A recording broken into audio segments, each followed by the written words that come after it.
I didn't expect much when I agreed to spend the weekend at my best friend's place. Honestly, I just needed a break from work, from dating apps, from the city. Jake lived in the suburbs now, a cozy little house he'd inherited from his late uncle. It had a backyard, a grill, and best of all, peace and quiet. "You're gonna love it out here, man," Jake had said when he invited me. "Beer, burgers, maybe a bonfire, zero drama." He left out one small detail: his brother, Tyler. I hadn't seen Tyler in years. Not since Jake's college graduation, when he'd shown up late, sat in the back of the crowd, and left before the photos. Back then, he was quiet. Not shy, just distant. A tall guy with arms crossed and eyes that never quite settled on anyone for long. He was a year younger than us, had some kind of falling out with their parents, and eventually moved across the country.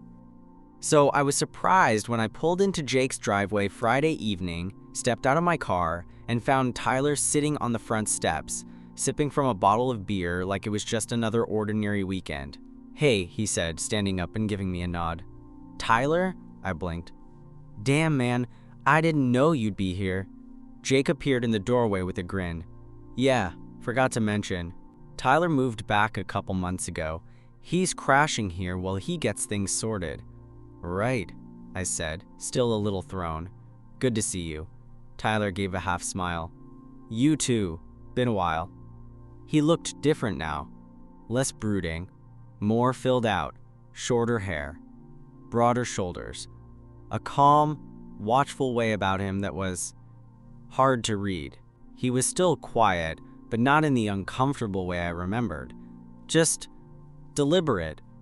We sat on the back deck later, watching the sky turn pink while the grill sizzled. Jake was busy flipping burgers and telling stories about his coworkers, while Tyler mostly listened, sipping his beer and occasionally adding a dry one-liner that made Jake laugh and me glance over, surprised. That night, after we'd eaten way too much and Jake had passed out on the couch, I ended up in the guest room across the hall from Tyler's. I lay in bed, staring at the ceiling, replaying the evening. It had been normal, friendly, laid back, but something about the way Tyler looked at me when Jake wasn't watching. I couldn't explain it. The next morning was worse. I woke up groggy, dragged myself into the kitchen, and nearly collided with Tyler, who was standing shirtless at the stove, flipping pancakes. "Oh, sorry," I muttered, rubbing my eyes. "You good?" he asked without turning. "Yeah, just wasn't expecting a topless breakfast." Tyler glanced over his shoulder, smirked. "You want me to put a shirt on?" My mouth opened, but nothing came out. He chuckled softly and turned back to the pancakes. "Didn't think so," he added. And that's when I knew. This weekend wasn't going to be as drama-free as Jake promised. The thing about Tyler was that he didn't say much, but when he did, it stuck. Like the shirt comment. He said it with such nonchalance, but it looped in my head all day. Jake was hungover most of Saturday, sprawled on the couch with a cold rag on his forehead. Tyler and I ended up taking over most of the plans he'd set, cleaning the grill, grabbing snacks from the store, setting up the backyard for a fire later. It was strangely easy being around him. No awkwardness, no forced small talk. He had this calm energy, like nothing could really faze him. But every now and then he'd say something that made my pulse spike. At the store, when we passed by the frozen section, I pointed to a box of corn dogs and joked, "Didn't peg you as a corn dog guy." He raised an eyebrow and shot back, "You don't know what I like." Then he smirked and kept walking. Back at the house, while Jake napped, we hung out on the deck again. Tyler handed me a beer and flopped onto one of the chairs, legs stretched out, sunglasses on. He looked like he belonged on a magazine cover. And he caught me staring. "What?" he asked, not even moving. I looked away. "Nothing." "Right," he said. "So what's your deal?" I blinked. "My deal? Yeah. You still living in that tiny apartment downtown? Still dating guys who ghost after a week?" I stared at him. "You remember that?" "Jake talks. I listen." He said it so casually, like he hadn't just brought up the one topic I wasn't ready to discuss. I took a slow sip of beer. Still in the apartment. And I stopped dating for a while. Tyler nodded like he understood. Smart. I studied him for a second. You dating anyone? He shrugged. Not really. Girls? I asked before I could stop myself. Tyler took off his sunglasses then, slowly, and looked at me. Not exclusively, he said. There was a pause, just the sound of wind brushing through the trees. Somewhere inside the house, Jake groaned in his sleep. Okay, I said. Cool. That was all we said for a while. But the silence felt electric, like we just crossed into new territory, and neither of us wanted to acknowledge it yet. That night, after Jake had rallied and we'd all eaten way too many s'mores around the fire pit, I headed to bed early. I needed space to think. Needed to breathe. I closed the door to the guest room, peeled off my shirt, and sank into bed. Not 10 minutes later, there was a knock. Soft, like it wasn't meant to wake me. Just check. I got up and opened the door. Tyler stood there, barefoot, hoodie unzipped over his bare chest. Can't sleep, he said. I stepped aside. He walked in without another word. Tyler didn't sit, didn't lie down, just stood near the window, arms crossed, eyes fixed somewhere outside in the darkness. Always been this quiet out here? I asked, trying to sound casual even though my heart was thudding. He nodded slowly. Yeah, too quiet sometimes. You sure this isn't just you avoiding sleep? I added with a smirk, but he didn't laugh. Instead, he turned and looked at me. Really looked. Something in his expression made my mouth go dry. I'm not good at sleep, he said. Too many thoughts. I nodded, suddenly unsure where to stand, what to do with my hands. I sat on the edge of the bed, trying to keep things light. You want to talk about it? I asked. He shrugged, then finally moved, crossing the room, leaning against the dresser across from me. Do you ever feel like you missed something? Like you could have done things differently if you just stopped pretending for 5 minutes? That caught me off guard. Yeah, I said, quieter. I do. He tilted his head slightly. You and Jake. You ever talk about me? I blinked. Not really. Why? He gave a small, humorless smile, just wondering how I come off, the messed up little brother, the guy who bailed on family stuff. Didn't show up when it counted. I hesitated. Jake never said that, and I didn't think it. You didn't? His eyes flicked up to meet mine. No, I figured you had your reasons. Silence stretched between us again. The room felt smaller. Then he said, You're not what I expected. I raised an eyebrow. In a good way or a bad way? He didn't answer right away, just stepped forward, slow and careful, until he was standing in front of me. In a way I can't stop thinking about. I froze. My mind screamed a dozen questions, but none made it to my mouth. I looked up at him, searching for something. Uncertainty. Hesitation. But all I saw was that quiet intensity I had noticed since the first night. He reached out, gently brushed his knuckles along my jaw. His hand lingered. I didn't move. Tell me to leave, he said, voice low, and I will. But I didn't. Instead, I reached up, curled my fingers around his wrist. He didn't pull away. He didn't move at all. I'm not telling you anything, I whispered, and that's when he leaned in. The kiss wasn't rushed. It wasn't desperate. It was steady, deliberate, like he'd been waiting a long time for it. His mouth was warm, his hands sliding up to the back of my neck. I pulled him closer, let him press me back onto the mattress. Tyler hovered over me, breathing heavy, eyes searching mine like he was asking 1,000 silent questions. This okay? He asked, voice hoarse. Yeah, I said, heart pounding. Yeah, it is. Tyler didn't rush anything. Even as he leaned over me, one hand braced beside my head, and the other trailing down my side.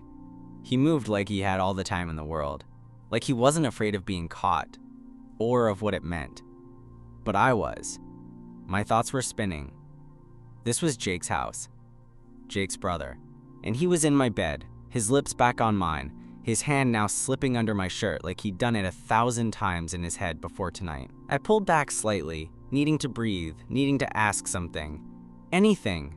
"Why now?" I whispered. He paused, lips inches from mine. His forehead rested against mine as he closed his eyes for a beat. "Because I've been pretending for too long," he murmured. "And the second you pulled into the driveway, I knew I couldn't keep doing it." I swallowed, throat suddenly dry.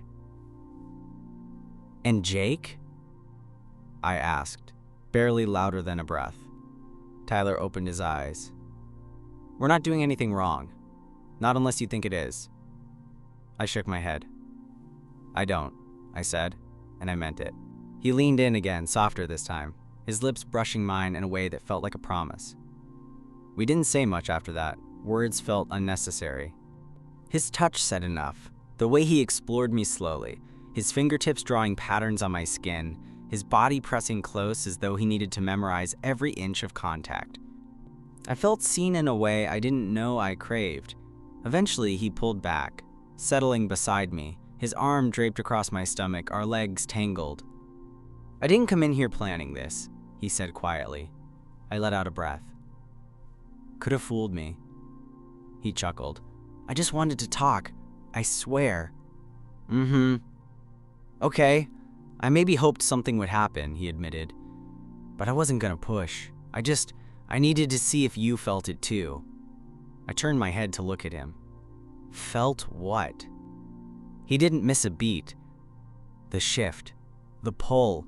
Like something was supposed to happen between us and it just hadn't had the chance yet. I stared at him, my heart softening and racing at the same time. Because that's exactly what it had felt like. All day, all weekend. I nodded slowly.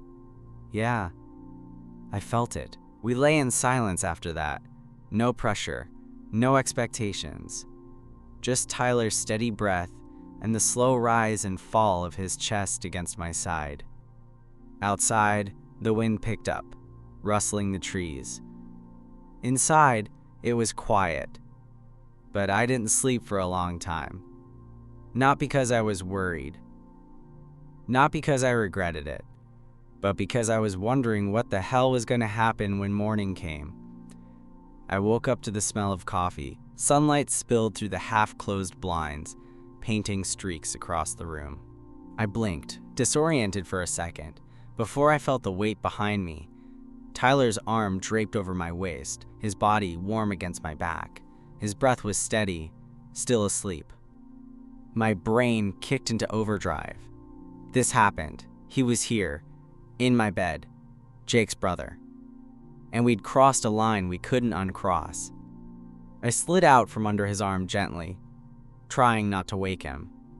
I stood there for a moment, running a hand through my hair, staring at him. He looked peaceful, like someone who didn't regret anything. I wasn't sure I could say the same yet. Padding into the kitchen, I found Jake sitting at the counter in basketball shorts, sipping from a mug and looking half dead. He glanced up, squinting. "Damn, you're up early," he mumbled. "Couldn't sleep," I lied. "Same," he said, holding out a mug. "You want?" "Yeah, thanks." I took a sip and tried to ignore the fact that I was standing here, 30 feet away from the bed I had just shared with his brother. "So," Jake said, still half asleep. "Tyler crash early?" My hand froze on the mug. I think so," I said. "Didn't hear him." Jake just nodded, then yawned. I felt like I was sitting on a live grenade. "Hey," Jake said suddenly. "Can I ask you something kind of weird?" I braced. "Sure." He turned his mug in his hands, not looking at me. "You and Tyler seem to be getting along." I paused. "Yeah, I guess. Why?" He shrugged. "I don't know. It's just, he talks to you more than he talks to most people." I swallowed hard. I mean, I didn't think it was anything out of the ordinary. No, Jake said quickly. "I think it's good. I'm glad he's opening up or whatever." I nodded slowly. trying to keep my face neutral. Then I heard the sound of footsteps behind me. I didn't have to turn to know who it was. Tyler walked in, wearing the same hoodie from last night, hood up, looking like a guy who didn't sleep enough. He gave me a small nod, then poured himself some coffee without a word. Jake watched him for a second, then smirked. "Y'all weird this morning," he muttered, getting up from the stool and stretching. "I'm gonna shower. Try not to burn the place down." He disappeared down the hall. Tyler looked at me. "You okay?" he asked quietly. "Yeah, just wasn't expecting him to ask about us." Tyler leaned against the counter. "Did he ask about us?" "No," I said, "but he noticed something." Tyler sipped his coffee, then gave me a small, sideways smile. He always was too observant for his own good. We stood in silence for a minute, the tension between us thick again, but not bad, just loaded. "Last night," Tyler said finally, "wasn't a mistake. Just so you know." I looked at him, heart thudding. "I didn't think it was," I said. He nodded. "Good. Because I'm not planning on pretending it didn't happen." I bit the inside of my cheek to keep from smiling. "Okay," I said. "Then neither am I." The rest of the day passed like we were dancing around something invisible. Tyler didn't hover or act different, but he'd catch my eye when Jake wasn't looking. A glance, a half smile. Once, when Jake went to grab more charcoal from the garage, Tyler walked past me on the deck and let his hand brush lightly over the small of my back. It was nothing anyone would notice, but I noticed, and it lit me up. Jake had no clue, which somehow made it worse. Or better. I wasn't sure. That evening, Jake decided we should hit the bar down the street. "Get some real food and maybe play some pool," he said, slapping my back. Tyler didn't seem thrilled at the idea, but he didn't argue. "You in?" Jake asked him. Tyler just shrugged. "Yeah, why not?" The bar was small, mostly locals. We grabbed a booth in the back, ordered burgers and drinks, and spent the first hour laughing about old high school stories Jake insisted on retelling. But Tyler stayed mostly quiet, his eyes flicking to me every so often. I could feel it, like heat on my skin, even without touch. At one point, Jake left to grab another round from the bar, and it was just the two of us in the booth. Tyler leaned in a little. "You good?" "Yeah," I said, "just navigating." He nodded. "Same." I reached for my glass but stopped when I felt his knee nudge mine under the table. It wasn't an accident. He didn't move it away. "Why now?" I asked, not for the first time. He looked down at his beer, then back at me. "I've been gone a long time," he said. "And when I came back, I didn't expect anything. I didn't plan on seeing you. But when you showed up..." He stopped, like he didn't know how to finish. "It shook me," he said finally. I didn't know what to say, so I didn't say anything. Just let my knee stay there, pressed against his. Under the dim lights and music, Jake returned, oblivious as ever, and the rest of the night blurred into more drinks, a few games of pool, and a lot of laughter. It almost felt normal, like nothing had changed. Like I wasn't secretly falling for the guy sitting across from me. Back at the house, Jake passed out on the couch again, one arm flung over his eyes, snoring softly. Tyler and I stood in the kitchen, both pretending we were there for water. I looked at him. He looked at me. "Guest room?" he asked, voice barely above a whisper. I nodded. 10 minutes, he added. Then he slipped away, silent as ever. I counted the minutes. 10, then 11. I cracked the door open, and he was already there, sitting on the bed like he'd been waiting. No words this time, he just pulled me in. This time, there was no hesitation. No, "Is this okay?" No pretending we weren't sure what this was. Tyler met me halfway, arms wrapping around my waist like he was afraid I'd change my mind if he let go. His mouth found mine, slower than before but deeper. like he had something to say and couldn't put it into words. I let myself melt into him. Tyler eased us back onto the bed. His hoodie came off, then my shirt. It wasn't rushed, but it wasn't timid either. It felt like a door had opened between us, and neither of us wanted to stop walking through it. We kissed for what felt like hours, letting the closeness speak louder than any confession. At some point, he broke away, resting his forehead against mine. "This doesn't have to be anything," he said quietly. "I mean, it can be, but if you're not ready—" "I am," I interrupted. "I don't know what this is yet, but I want to find out." His lips twitched into a smile. "Me too." And then we were kissing again, hands exploring with more certainty now. I was lost in the warmth of him, the weight, the way he moved, how careful he was even when things got intense. He didn't try to take more than I gave. He paid attention. When we finally slowed down, both of us half naked and breathless, he pulled the blanket over us, pressed his chest against my back, and settled in like he'd done this 100 times. "Is this weird?" I asked, staring into the dark. "Only if we let it be," he murmured against the back of my neck. I smiled into the pillow. "We didn't talk about Jake. Not then. Not yet. We just let the silence be what it was. Safe." We stayed like that all night. I don't remember when I fell asleep, just the warmth of him behind me, his steady breath against my neck, and the feeling that, for once, I didn't need to question what came next. Morning came quietly. I woke first, blinking against the soft light filtering through the blinds. Tyler was still asleep, one arm slung across my waist, his face relaxed in a way I hadn't seen before. It was almost disarming, seeing someone who'd always carried so much tension look that peaceful.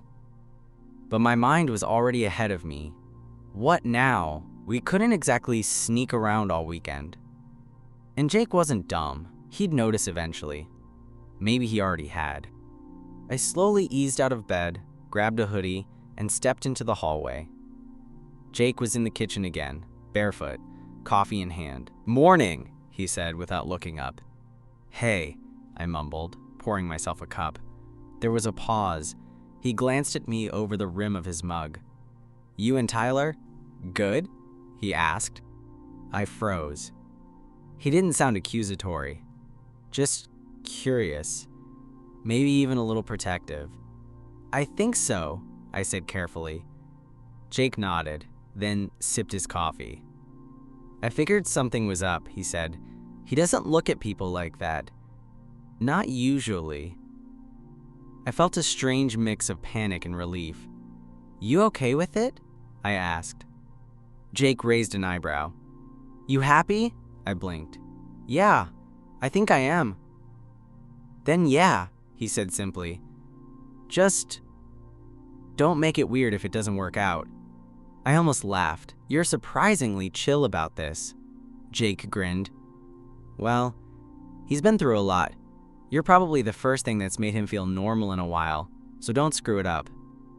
Tyler appeared in the doorway right then, hoodie half zipped, hair a mess. He looked at me, then at Jake, then raised an eyebrow like he'd walked in on a secret meeting. "We talking about me?" he asked. Jake smirked. "Nah, just your hair." Tyler rolled his eyes and poured himself a cup. He leaned against the counter next to me, his arm brushing mine. Subtle, casual, but real. And for the first time in a long while, I didn't feel like I was waiting for the other shoe to drop. Whatever this was, whatever it might become, it had started with honesty, with heat, with tension, and something told me that was a pretty good place to begin.